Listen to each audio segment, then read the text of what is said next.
Oke. Assalamualaikum warahmatullahi wabarakatuh. Shalom, Om Swastiastu, Namo Buddhaya, salam kebajikan.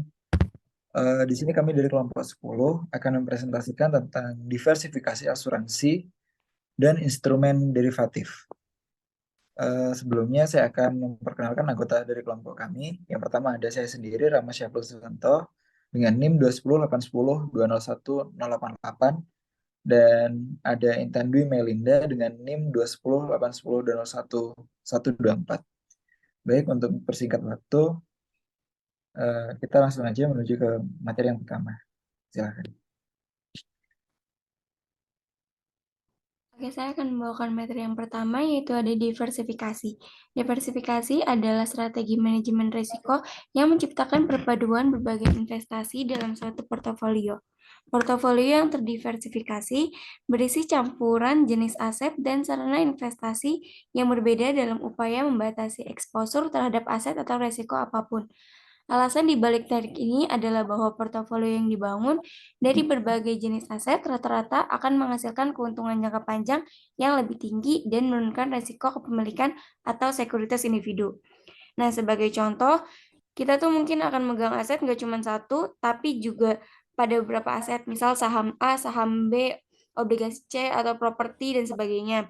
Jika terjadi kerugian pada satu aset, kerugian tersebut diharapkan bisa dikompensasi oleh keuntungan dari aset lainnya. Diversifikasi juga dapat dicapai dengan membeli investasi di berbagai negara, industri, ukuran perusahaan, atau jangka waktu investasi yang menghasilkan pendapatan. Next.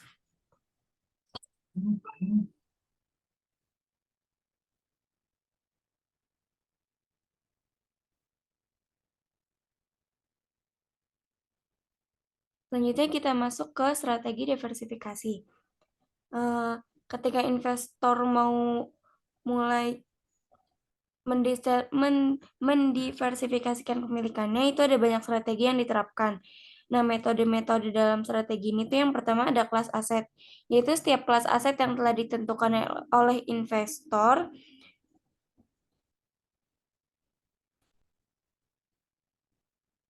Bentar ya. Tiap kelas aset yang telah ditentukan oleh investor menentukan serangkaian risiko dan peluang yang berbeda. Kelasnya itu mencakup saham, obligasi, real estate, komoditas, exchange traded funds, cash short term cash equivalents. Saham itu tuh ada saham atau ekuitas pada perusahaan publik, obligasi seperti instrumen utang pendapatan tetap pemerintah dan korporasi, real estate itu seperti tanah, bangunan, sumber daya alam, pertanian, peternakan, serta simpanan air dan mineral. Lalu ada Exchange Traded Fund atau ETF, itu sekeranjang sekuritas yang dapat dipasarkan yang mengikuti indeks komoditas atau sektor. Lalu yang terakhir ada Cash Short Term Cash Equivalents atau kas dan setara kas jangka pendek, itu surat utang negara, sarana pasar uang, sertifikat deposito, dan lain sebagainya. Yang kedua ada industri atau sektor. Ada perbedaan besar dalam cara berbagai industri atau sektor beroperasi. Jika investor melakukan diversifikasi ke berbagai industri, kecil kemungkinannya mereka akan terkena dampak risiko sektor tertentu. Next. Oke. Selanjutnya ada kapitalisasi pasar, yaitu investor tuh mungkin ingin mempertimbangkan untuk berinvestasi pada sekuritas yang berbeda berdasarkan kapitalisasi pasar yang mendasari aset atau perusahaan tersebut. Setiap perusahaan akan memiliki pendekatan yang sangat berbeda dalam meningkatkan modal, memperkenalkan produk baru ke pasar, pengenalan merek, dan potensi pertumbuhan. Saham berkapitalisasi rendah memiliki lebih banyak ruang untuk tumbuh, meskipun saham berkapitalisasi tinggi cenderung merupakan investasi yang lebih aman. Selanjutnya ada profil resiko. Di hampir semua kelas aset, investor tuh dapat memilih profil resiko yang mendasari suatu sekuritas. Misalnya, pertimbangan sekuritas pendapatan tetap. Seorang investor dapat memilih untuk membeli obligasi dari pemerintah dengan peringkat teratas di dunia atau dari perusahaan swasta yang hampir bangkrut. Next.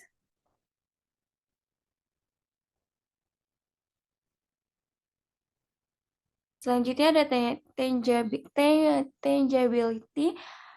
Yaitu instrumen keuangan seperti saham dan obligasi adalah investasi tidak berwujud. Mereka tuh tidak dapat disentuh atau dirasakan secara fisik. Seperti di sisi lain tuh investasi berwujud seperti tanah, real estate, tanah pertanian, logam mulia, atau komoditas dapat disentuh dan memiliki penerapan di dunia nyata. Nah, resiko-resiko dari aset yang dapat disentuh ini tuh kayak propertinya tuh bisa rusak, terus bisa dicuri, terus juga asetnya tuh mungkin memerlukan biaya yang lebih seperti biaya penyimpanan, asuransi, atau keamanan. Selanjutnya ada lokasi, itu asing atau domestik. Investor tuh dapat memperoleh manfaat diversifikasi lebih lanjut dengan berinvestasi pada sekuritas asing. Misalnya, kekuatan yang menekan perekonomian AS mungkin tidak berdampak terhadap perekonomian Jepang. Oleh karena itu, memegang saham Jepang memberi investor sedikit lebih perlindungan terhadap kerugian selama krisis ekonomi Amerika. Next. Selanjutnya ada pro kontra dari diversifikasi.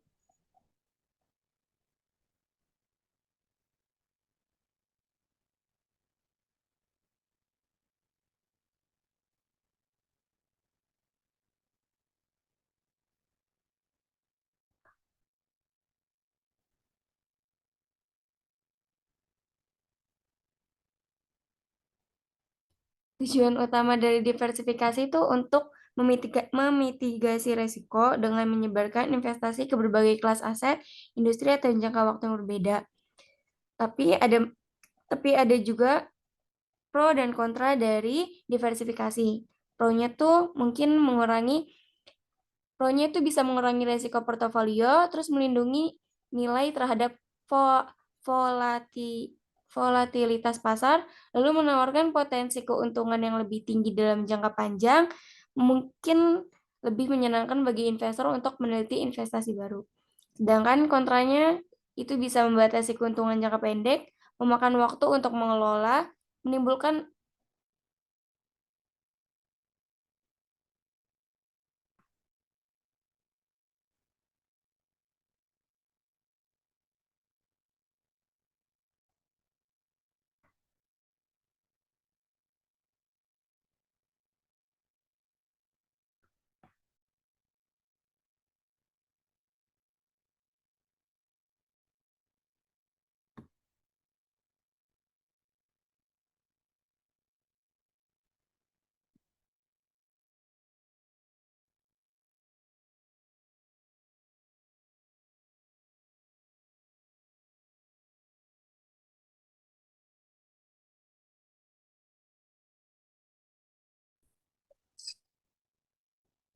Nah, oh, sebentar. Oke, start deh. selanjutnya ada pro kontra dari diversifikasi. Jadi selain ada banyak pro, terdapat juga kontra pada diversifikasi. Yang pro-nya dulu itu bisa mengurangi risiko portofolio, terus juga bisa melindungi nilai terhadap volatilitas pasar, selanjutnya menawarkan potensi keuntungan yang lebih tinggi dalam jangka panjang, lalu juga Oke. lebih menyenangkan bagi investor untuk meneliti investasi baru. Selanjutnya ada kontranya yaitu bisa membatasi keuntungan jangka pendek, lalu juga memakan waktu untuk mengelola. Selanjutnya juga menimbulkan lebih banyak biaya transaksi dan juga komisi, lalu juga mungkin membingungkan bagi investor baru dan belum berpengalaman. Next. Selanjutnya kita masuk ke materi asuransi. Asuransi merupakan bagian dari manajemen risiko karena asuransi merupakan salah satu cara penanggulangan risiko sebagai hasil perumusan strategi penanggulangan risiko dari manajemen risiko. Next. Risiko yang dapat diasuransikan yaitu ada risiko yang dapat diukur dengan uang, lalu juga ada risiko homogen yaitu risiko yang sama dan cukup banyak dijamin oleh asuransi. Selanjutnya ada risiko murni. Risiko ini tuh tidak mendatangkan keuntungan. Lalu juga ada risiko partikular, yaitu risiko dari sumber individu. Selanjutnya ada risiko yang terjadi secara tiba-tiba atau accidental. Selanjutnya ada insurable interest. itu tertanggung memiliki kepentingan atas objek pertanggungan. Selanjutnya ada risiko yang tidak bertentangan dengan hukum. Next. Selanjutnya, prinsip-prinsip asuransi itu yang pertama ada insurable interest, yaitu prinsip ini menjelaskan bahwa seseorang diberikan hak untuk mengasuransikan sesuatu karena terdapat hubungan keluarga atau ekonomi yang mendasarinya. Contohnya, untuk mengasuransikan seseorang, kita tuh harus memiliki hubungan seperti ayah, ibu, suami, istri, dan anak. Selanjutnya ada utmost good fight, yaitu prinsip ini memiliki arti niat atau itikat baik. Maksudnya adalah dalam proses memberi produk asuransi, baik tertanggung atau nasabah maupun penanggung atau perusahaan asuransi harus menyampaikan secara terbuka, rinci, dan juga jujur. Misalnya, tertanggung harus menjawab dengan jujur beberapa pertanyaan screening risiko sebelum membuat kesepakatan seperti penyakit bawaan, aktivitas merokok, pengalaman dirawat di rumah sakit, dan juga lain-lain. Selanjutnya ada proximate cause. Lalu yang ada proximate cause yaitu di mana setiap kerugian yang terjadi pasti ada penyebabnya. Mengacu prinsip ini, penanggung hanya akan mengganti kerugian tertanggung apabila suatu peristiwa diakibatkan oleh penyebab yang diatur dalam polis. Selanjutnya ada indemnity, yaitu sering juga disebut sebagai prinsip ganti rugi. Perusahaan asuransi selaku penanggung harus memberikan ganti rugi kepada tertanggung sesuai dengan kesepakatan pada perjanjian atau polis. Kemudian, nilai tanggungan harus sesuai dengan nilai klaim yang sudah diajukan tanpa pengurangan atau pertambahan nilai. Yang selanjutnya ada subrogation berkaitan dengan kondisi di mana kerugian yang dialami tertanggung disebabkan oleh pihak ketiga atau orang lain. Dalam asuransi ini mengharuskan tertanggung memilih salah satu dari sumber pengganti kerugian, yaitu penanggung atau pihak ketiga. Tertanggung tidak boleh memilih dari keduanya karena tertanggung akan mendapat penggantian melampaui yang semestinya. Yang terakhir ada contribution, yaitu pihak asuransi memiliki hak untuk mengajak penanggung lainnya untuk menanggung kerugian tertanggung. Misalnya, saat kita dirawat di ICU selama 7 hari dan makan biaya hingga ratusan juta, pihak perawatan di-cover oleh asuransi sebesar 90 juta. Jadi kita tuh hanya pulang ya.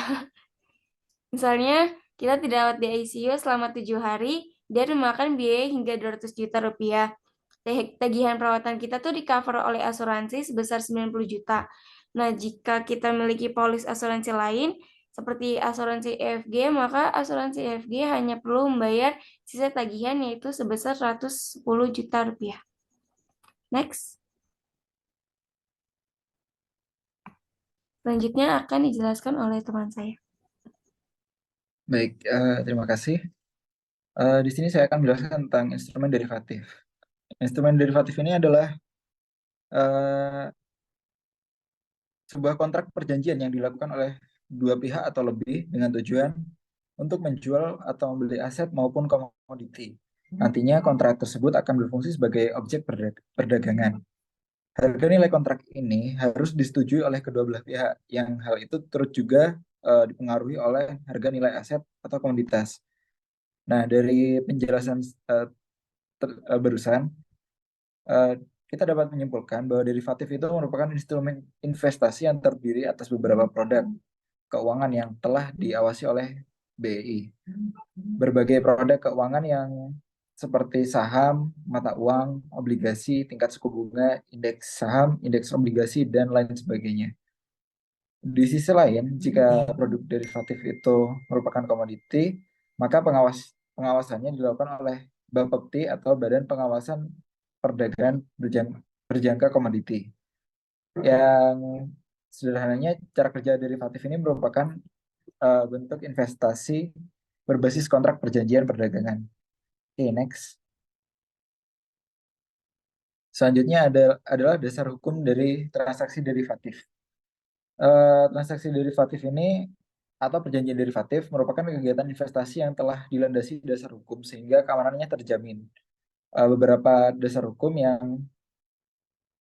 yang terkait dengan pelaksanaan derivatif ini diantaranya yang pertama ada Peraturan Pemerintah Nomor 45 Tahun 95 tentang penyelenggaraan kegiatan di bidang pasar modal. Lalu yang kedua ada UU Nomor 8 Tahun 95 tentang pasar modal. Lalu ada SE Ketua Bapepam tanggal 25 Februari tahun 2002 tentang kontrak berjangka indeks efek dalam pelaporan MKBD perusahaan efek.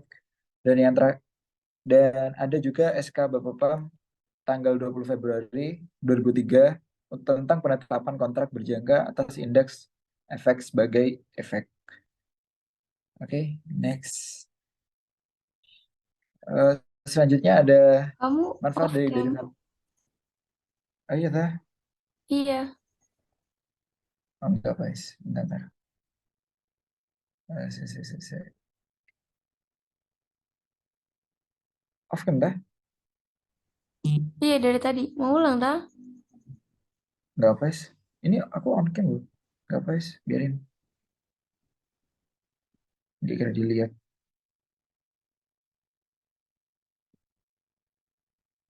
Yes, itu. Apa deh tuh? Masukin aja. Kira dia lihat juga. Biarin ya. Oke, selanjutnya kita bahas tentang manfaat dari derivatif. Transaksi derivatif ini merupakan produk investasi yang pada dasarnya diciptakan untuk melindungi nilai atau harga dari suatu komoditi di masa depan. Kembali pada Maaf ya. sejarah dan apa? Kok kok off cam ya kalau kamu nutup itu? Oh, kalau gini beron kan?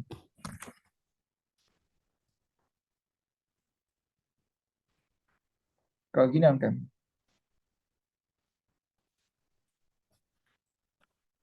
Nah ini on cam. Iya double tapi ya udah nggak apa deh ya double ya. Ya udah. Oke, aku ulangi. Selanjutnya adalah manfaat derivatif. Transaksi derivatif ini merupakan produk investasi yang pada dasarnya diciptakan untuk melindungi nilai atau harga dari suatu komoditi di masa depan.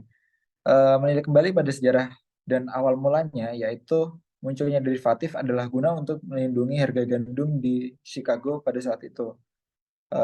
Misalnya di Indonesia sendiri, bank di Indonesia itu pada tahun 2017 sempat membantu BUMN agar dapat memanfaatkan instrumen derivatif untuk mengatasi anjloknya nilai tukar rupiah.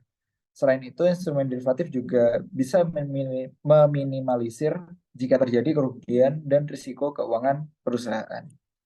Oke, next. Selanjutnya adalah jenis-jenis ya dan contoh dari derivatif. Secara umumnya, instrumen derivatif ini dibagi menjadi dua bagian, yaitu derivatif yang dijual ke pasar sekunder dan derivatif yang di luar bursa. Berikut beberapa jenis dari derivatif itu ya. Yang pertama adalah kontrak serah. Kontrak serah ini merupakan perjanjian antara dua pihak atau lebih yang menyerahkan atau membeli aset maupun komoditi dengan harga, jumlah, dan tanggal penyerahan yang sudah disetujui. Kontrak serah ini bisa dikatakan selesai apabila komoditi atau valuta asing diserahkan secara fisik atau penyerahan secara neto. Next. Selanjutnya adalah kontrak berjangka. Kontrak berjangka ini dalam derivatif merupakan perjanjian antara dua pihak atau lebih untuk menyerahkan atau membeli aset maupun komoditi dengan harga, jumlah, dan tanggal penyerahan yang sudah disetujui. Perbedaannya dengan kontrak serah adalah kontrak berjangka diperdagangkan secara teratur di, di bursa berjangka, yaitu tempat dilakukannya transaksi kontrak berjangka. Next. Yang ketiga ada kontrak opsi. Kontrak opsi ini merupakan salah satu instrumen derivatif yang banyak digunakan untuk berlindung dari risiko atau nilai atau hedging. Eh, Terdapat dua jenis kontrak opsi ya. Yang pertama itu ada kontrak jual dan opsi jual dan opsi beli. Opsi jual di sini atau output option eh, adalah memberikan hak kontrak kepada pemiliknya untuk menjual secara aset tertentu. Sedangkan opsi beli ini atau call option adalah memberikan hak kontrak kepada pemiliknya untuk membeli suatu aset tertentu. Next, dan oke. Next, kita membahas tentang risiko derivatif. Seperti yang diketahui tadi bahwa derivatif itu merupakan produk investasi. Jadi perlu ditekankan bahwa derivatif ini merupakan produk investasi yang berbentuk kontrak perdagangan. Artinya risiko dari instrumen investasi ini pun tinggi meskipun keuntungannya besar atau bisa kita katakan high risk high return. Yang pada kenyataannya proses pelaksanaan instrumen derivatif ini sangat kompleks dan rinci. Walaupun bertujuan untuk melindungi nilai tukar rupiah, perusahaan yang menggunakan produk derivatif ini bukan berarti bisa terbebas dari risiko yang ada. Seperti yang telah dijelaskan, derivatif ini akan lebih condong menggunakan perkiraan harga yang ada di masa depan. Oleh karena itu, wajar jika instrumen investasi ini memiliki risiko yang tinggi, bahkan dapat dibilang melebihi risiko dari permainan saham. Oke, baik. Ini daftar pustakanya. Buat teman-teman nanti yang ada pertanyaan bisa langsung ditulis lewat komen aja, teman-teman. Baik, itu presentasi dari kelompok 10. Terima kasih sudah menonton. Assalamualaikum warahmatullahi wabarakatuh. Ya, cut.